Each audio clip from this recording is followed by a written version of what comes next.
Atos capítulo 2. Respondeu-lhes Pedro: Arrependei-vos, e cada um de vós seja batizado em nome de Jesus Cristo para a remissão dos vossos pecados, e recebereis o dom do Espírito Santo. Versículo 38. Este é um dos relatos mais ricos em detalhes sobre a atuação do Espírito Santo e, ao mesmo tempo, um dos mais polêmicos. A descida do Espírito Santo ao cumprir-se o dia de Pentecostes assinalou a largada evangelística da Igreja primitiva de Cristo. O objetivo era claro: alcançar todas as nações debaixo do céu. E para isso, os discípulos precisariam de uma capacitação sobrenatural. Foi exatamente o que aconteceu naquele memorável dia.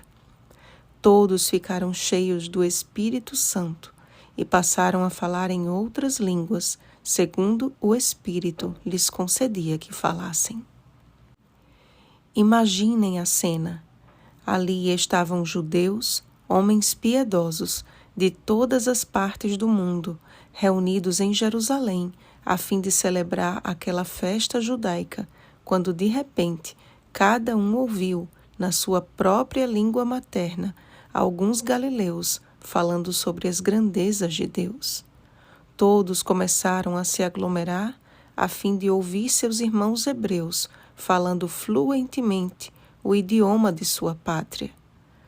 Desta vez, a iniciativa de Pedro não foi por um mero impulso, mas o seu discurso foi a voz do Espírito Santo através do instrumento humano. Irmãos, basta uma leitura atenciosa para perceber que aquele evento não foi uma confusão de línguas estranhas, mas a clara evidência de que cada estrangeiro ouvia em seu próprio idioma a pregação que transformou a vida de quase 3.000 pessoas. A palavra de Deus é um tesouro inesgotável e somos convidados a cavá-la a fim de encontrar mais e mais das riquezas celestes. Percebam que só neste sermão Pedro fez 3 citações do Antigo Testamento, pois está escrito: toda a Escritura é inspirada por Deus e útil para o ensino, para a repreensão, para a correção, para a educação na justiça. 2 Timóteo capítulo 3, versículo 16. E quando Paulo escreveu isso, ainda não havia o Novo Testamento. A promessa do batismo do Espírito Santo é para todos quantos o Senhor nosso Deus chamar. E o seu apelo tem sido o mesmo: salvai-vos desta geração perversa. Uma geração que rejeita os preceitos divinos, alegando serem ultrapassados apenas para satisfazer suas paixões. A presença do Espírito Santo é fundamental e indispensável na vida de todo aquele que aceita o chamado de Deus, a fim de que as obras da carne não prevaleçam. Digo, porém, andai no Espírito, e jamais satisfareis a concupiscência da carne. Gálatas capítulo 5, versículo 16.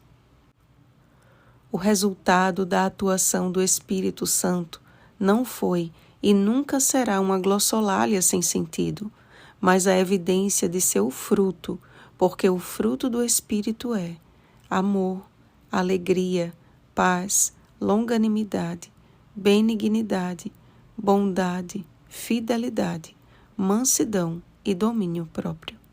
Gálatas capítulo 5, versículos 22 ao 23. E foi este o fruto colhido da primeira remessa de salvos da igreja primitiva. E perseveravam na doutrina dos apóstolos e na comunhão, no partir do pão e nas orações. E qual era a doutrina dos apóstolos? A Bíblia, a palavra de Deus, a espada do Espírito. Efésios capítulo 6, versículo 17. O que ficou bem claro no primeiro sermão de Pedro. Enquanto isso, acrescentava-lhes o Senhor, dia a dia, os que iam sendo salvos. A comunhão entre os novos conversos era resultado direto da ação do Espírito Santo. Não foi sem razão que Paulo destacou este atributo da terceira pessoa da Trindade. A graça do Senhor Jesus Cristo e o amor de Deus e a comunhão do Espírito Santo sejam com todos vós. 2 Coríntios capítulo 13, versículo 13. Esta é a obra que o Espírito Santo deseja realizar no meio do povo de Deus, que todos estejam juntos e tenham tudo em comum. O Espírito do Senhor une homens e mulheres piedosos de todas as nações debaixo do céu, com a finalidade de torná-los membros de um só corpo, o corpo de Cristo. 1 Coríntios capítulo 12, versículos 20 e 27. Façamos, pois, parte deste corpo, que, empunhando a espada do Espírito, marcha com perseverança para o prêmio da soberana vocação de Deus em Cristo Jesus. Filipenses capítulo 3, versículo 14. Oremos, amados. Pai Celestial, muitos têm uma ideia completamente equivocada quanto ao dom de línguas. O batismo do Espírito Santo não consiste em falar coisas que ninguém entenda, mas como Jesus, falar o que procede da boca de Deus, que é a Tua palavra. Que o fruto do Espírito seja manifestado em nossa vida, para que possamos declarar ao mundo as Tuas grandezas e ser salvos desta geração perversa. Sê propício a nós pecadores, Senhor. Em nome de Jesus. Amém. Vigiemos e oremos. Bom dia, cheios do Espírito Santo. Oremos pelo batismo do Espírito Santo. Oremos uns pelos outros. Rosana Garcia Barros.